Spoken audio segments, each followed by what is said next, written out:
It is January 12th, 2017, 129 years ago since the monster came through Nebraska.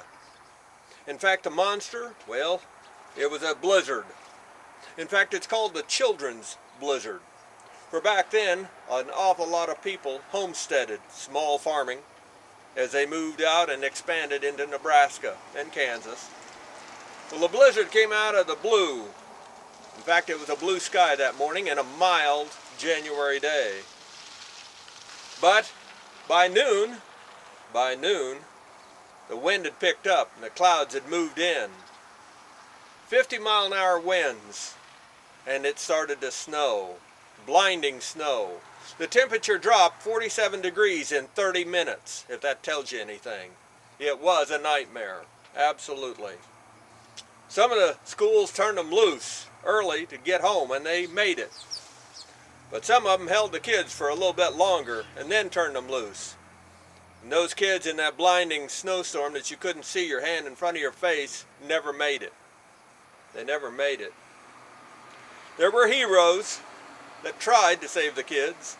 One teacher, she loaded up the kids, bundled them up and everything, and they headed out walking, trying to take them to their homes.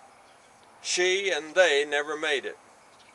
Another teacher took a rope and tied around each child and headed them to her house some 2 miles away, because most of the schoolhouses back then did not have extra heat, extra wood, coal to keep them warm for the day and through the night if need be.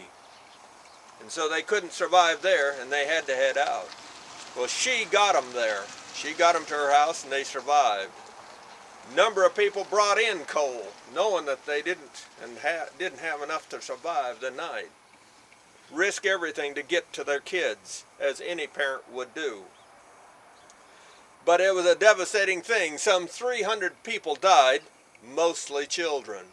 Of course, tens of thousands of livestock were lost there as well, as the people lived off the land. They lived off the land. But if we take anything away from that storm and the terrible tragedy, is to learn that you should always be prepared. It's always better to carry too much survival stuff in your car than not enough. It's always better to carry too much. And it's always better to carry extra and have extra at your home. And even if you're going out for a walk or your children are going to school, it never hurts in the wintertime. Never hurts to carry a hand warmer or two, just in case. Just in case.